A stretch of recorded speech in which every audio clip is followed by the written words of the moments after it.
I want to have a nice build with you all about death, breakups, and betrayal. So that being the case, I just wanted to let you guys know that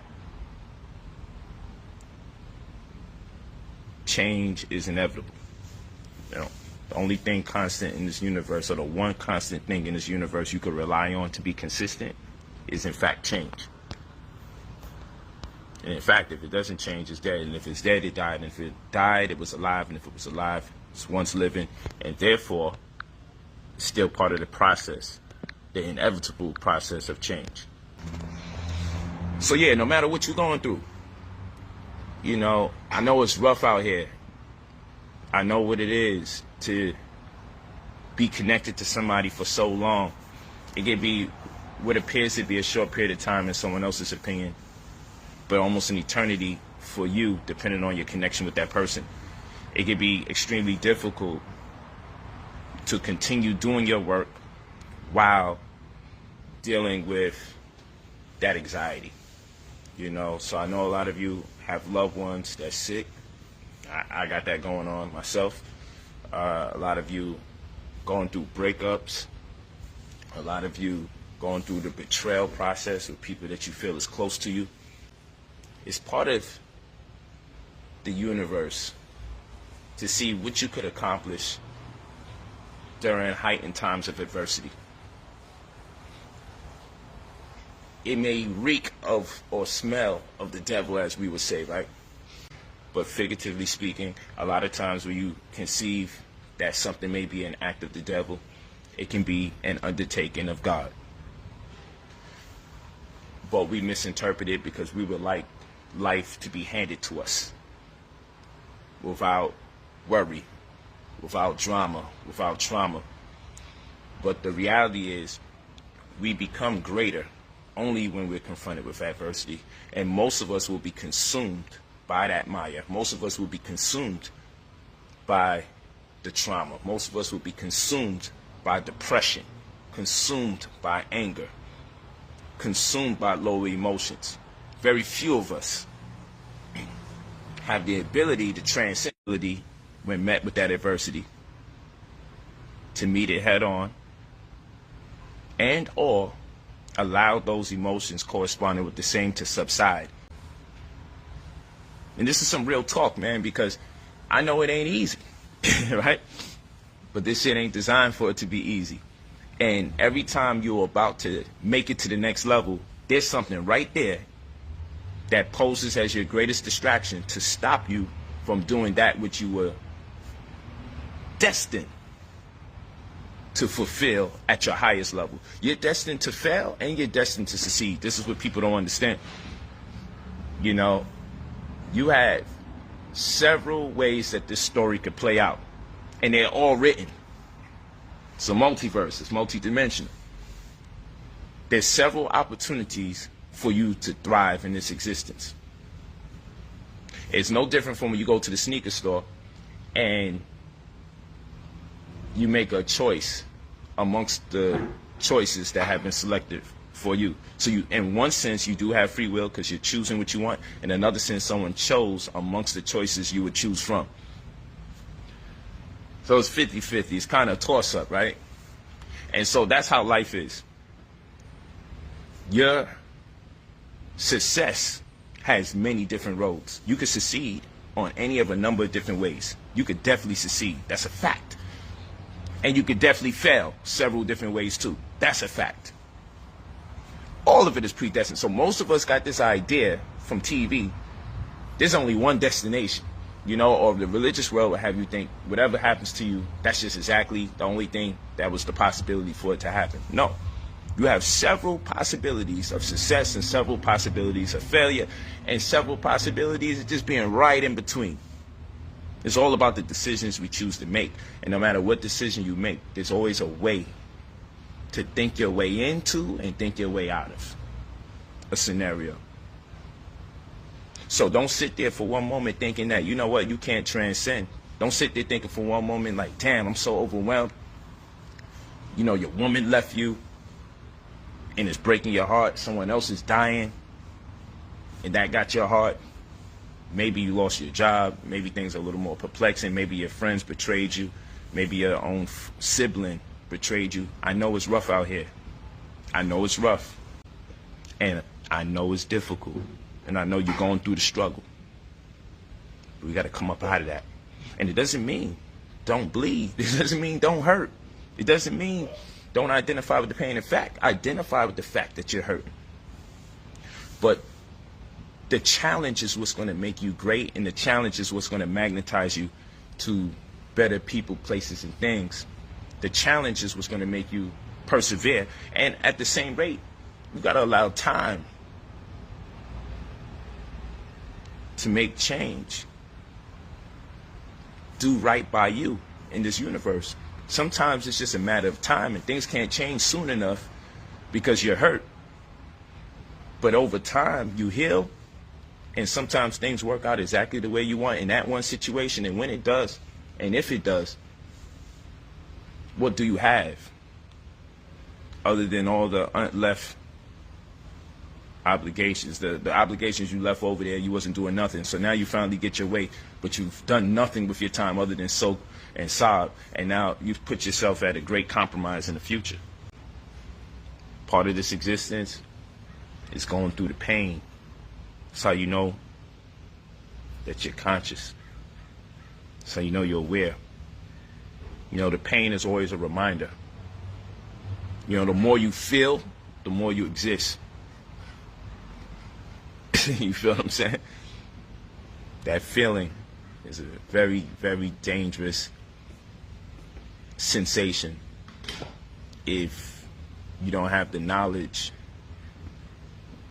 to interpret what's taking place at best. But you know, there's no existence without this pain. You know, this shit is designed for you to lose people. And you never know how you're going to lose them along the way. It's just designed that way. You know, you grow up with people and then they die. Like, it's just like that. You go, and sometimes you got to watch them on decline slowly. You know, it's a wild world. And I was about to talk about neuroplasticity, because the challenges helps your brain to reshape and grow. So the more challenges that you endure, meaning don't run from the challenge, you see it face on.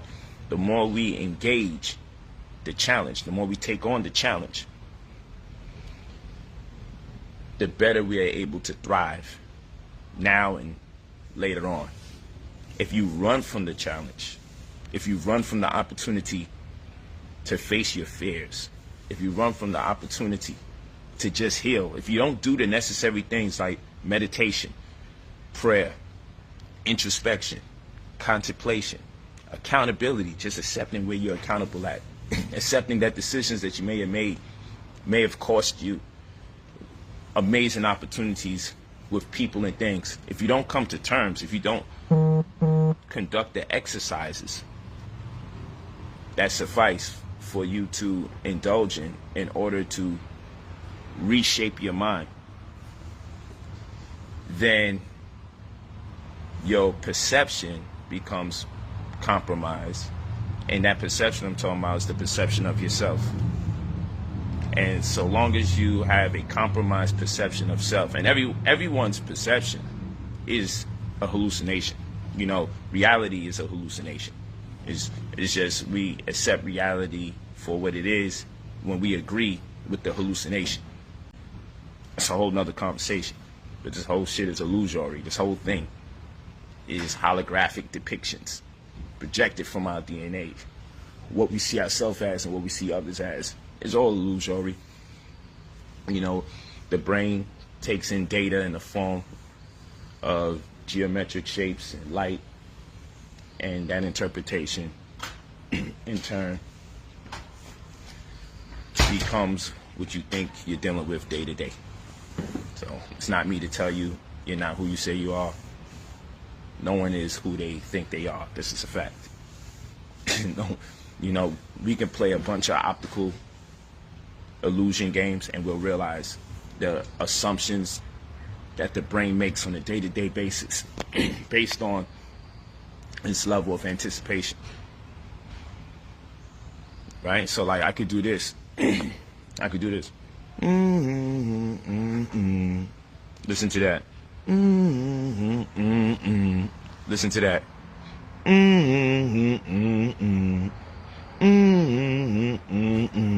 Y'all hear that? Now I can say, I know what I did. I know what I did. I know what I did. Now watch this.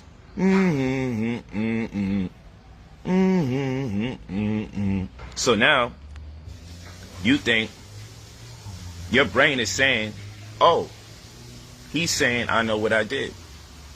But I actually was saying that's not what it is. But what your brain is going to do is assume, once it makes a connection with something else, oh, that's what he's saying. Nope, that's not what I was saying in the beginning. But that's the type of false perception that takes place day to day. You know, your brain just makes presumptions that certain things are there that's not there because you have an anticipation of it being there. Sometimes people talk and you think you know where they're coming from and you really don't. But that's based on previous experiences and reservations that you may have. So, you know, that's how it be, man. That's how it be. Shit is illusion, man.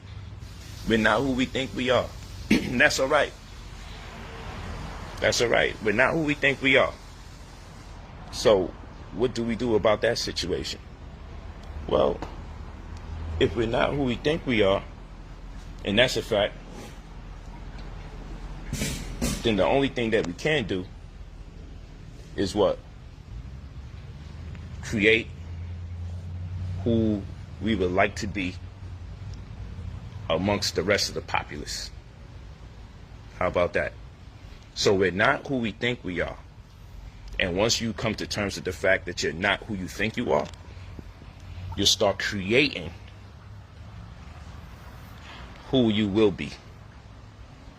And that may sound weird, but even when you look at the word personality or person, etymologically, before you get to personas, two sounds, the first thing you get is mask. So person literally means mask. This is who you give people an impression that you are. When people meet you, you have your person. You come in a certain personage. See that word? Coming in the personage. When you hear people use that word personage, somebody's coming in a personage, that's because they're wearing a mask, figuratively speaking. And they're showing you the side of you. They're showing you the side of themselves that's the most marketable, but not necessarily them. And everyone is guilty of that. And some of us actually start believing that we are who we market ourselves to other people to be. Now, it doesn't mean that if you present yourself as a great person that you're not great. It doesn't mean that. But you know, we all fall in love with each other until we get to really know each other. And then the real question is, can you accept the fact that there's parts of people that you didn't know exist? Can you still love that person? But that brings about a fear that you may not be who you think you are because someone wasn't who you thought they was. And I know all that shit sounds confusing, and I'm not really looking to get into that right now. I just want to bring it back to, I know people are betraying you. I know there's a lot of letdowns. Some of you have been laid off. I know some of you have been hurt by others. But understand, if it's someone that loves you, most times they ain't mean to hurt you. That's a fact. If it's someone that loves you, I mean, it's just the way of the world. Like, you know, I got family members that say they love me, and I'm like, yo, if you figure that I love you,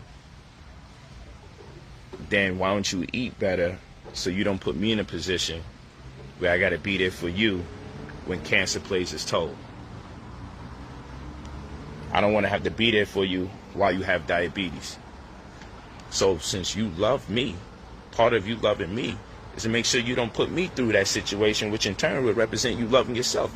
But then the love changes because they're addicted to the food. So then you love the food more than you love me. I could think about it on so many different levels, but then everyone's life is their own responsibility. Hence the term responsibility. So it's levels to it. So this love thing gets a little tricky too, you know? Love gets a little tricky too. what does that really mean? You know, a child shouldn't have to bury their parent prematurely because of the decision making of their parent. It's part of the process. And oftentimes people get into relationships and they believe that they shouldn't be hurt now that they're in love. But it's really the opposite. You know, the best relationships are the ones that were able to thrive during their greatest test, because a lot of people have this false presumption that in order for you to be in a relationship with me, you should never hurt me on a certain level. But in actuality, to really be in love with someone is to be vulnerable. And that vulnerability demands that you be hurt at some point or the other during that relationship, so you could make a determination if it's worth the pain. It's not an excuse for anyone hurting you. It's just a reality. You know, how strong is your love for that person if you would just quit on them because you finally got hurt? Love is about vulnerability. We'll do a class on that one. It's about vulnerability. You got to be vulnerable. And in order for you to substantiate that love, the pain has to come. And it has to be a pain that you can't anticipate. It's going to come. And when it comes, it's going to hit. When that shit hit, it's going to be crazy. And most times, we'd be like this. Nah, that type of pain, yo, the pain hurts so much, we leave the relationship. Because we don't want to feel that pain again. But you see, that's when it normally gets good. If you can make it through it. If you can make it through it. I decided, yo, I want to go on the stream because a couple people that I know, well, several people I know going through something. And I'm like, damn, it must be going around. A lot of people going through something. So then someone told me in my spirit that I should communicate with you guys, because we're all at different stages of coming out of turmoil, heading into turmoil, in the middle of it, how to respond to it. So something in my spirit said that the people that have come on this live, they would take heed to this message and it would be right on time.